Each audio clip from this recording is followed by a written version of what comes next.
রূপপুর পারমাণবিক বিদ্যুৎ কেন্দ্রের ইউনিট 1-এর রিঅ্যাক্টর প্রেসার ভেসেল ডিজাইন পজিশনে স্থাপনের অনুমোদন প্রদান করছে। রূপপুর পারমাণবিক বিদ্যুৎ কেন্দ্রে সাবেক প্রধানমন্ত্রী শেখ হাসিনা 500 কোটি ডলারের বেশি অর্থ আত্মসাৎ করেছেন বলে শনিবার প্রতিবেদন প্রকাশ করেছিল আমেরিকার প্রতিষ্ঠান গ্লোবাল ডিফেন্স কর্প।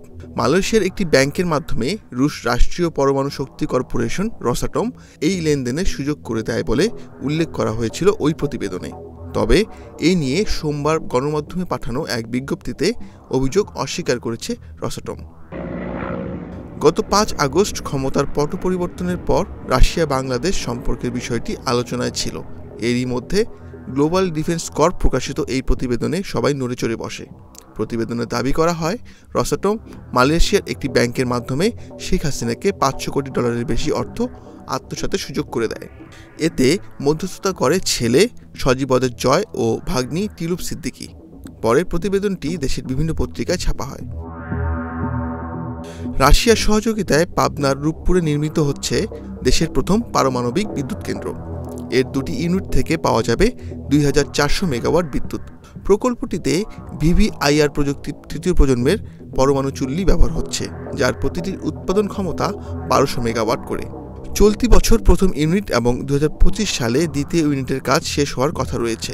গত বছরের 28 সেপ্টেম্বর বিদ্যুৎ কেন্দ্রটির প্রথম ইউনিটের জন্য প্রথম ফ্রেশ নিউক্লিয়ার ফুয়েল বা ইউরেনিয়ামের চালান দেশে আসে। আলোচিত এই প্রকল্পের 90 ভাগ অর্থায়ন হচ্ছে রাশিয়ার ঋণে, আর বাকি 10 ভাগের যোগান দিচ্ছে সরকার। এই অর্থায়ন নিয়েই হঠাৎ আলোচনায় এলো রূপপুর। গ্লোবাল ডিফেন্স কর্পের প্রতিবেদনে বলা হয়, রাশিয়ার সহযোগিতায় নির্মাণাধীন এই বিদ্যুৎ কেন্দ্রের ব্যয় ধরা হয়েছে 1265 কোটি ডলার। প্রয়োজনের তুলনায় যা অনেক বেশি। মালয়েশিয়ার একটি ব্যাংকের মাধ্যমে শেখ হাসিনাকে এই বাজেট থেকে 500 কোটি ডলার আত্মসাতের সুযোগ করে দেয় প্রকল্প বাস্তবায়নকারী সংস্থা রসাটম। এতে আরও দাবি করা হয়, ভাগ্নি টিলুপ সিদ্দিকের মধ্যস্থতায় রাশিয়ার সঙ্গে এই চুক্তি করেন সাবেক প্রধানমন্ত্রী শেখ হাসিনা। আর এর জন্য আত্মসাৎ করা অর্থের 30% পেয়েছেন টিলুপ সিদ্দিক, শেখ রেহানা ও পরিবারের কয়েকজন সদস্য। এই অর্থ আত্মসাতের অভিযোগের প্রেক্ষিতে নিজেদের বক্তব্য তুলে ধরেছে রসাটম।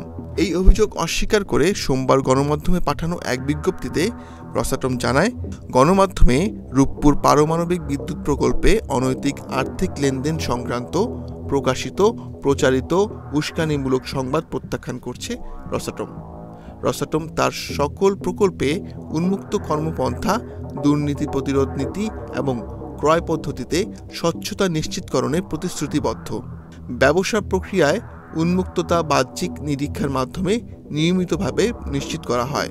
রসাটম তার নিজস্ব সুনাম ও স্বার্থ রক্ষায় আদালতের শরণাপন্ন হতেও প্রস্তুত। বিজ্ঞপ্তিতে আরও বলা হয়, রসাটম গণমাধ্যমে প্রকাশিত প্রচারিত অসত্য তথ্যগুলো রূপপুর পারমাণবিক বিদ্যুৎ প্রকল্পটিকে কলঙ্কিত করার একটি প্রয়াস বলে বিবেচনা করছে। এই প্রকল্প বাংলাদেশের বিদ্যুৎ সমস্যার সমাধান এবং জনগণের কল্যাণে বাস্তবায়িত হচ্ছে। Ashik Hossain, Independent digital.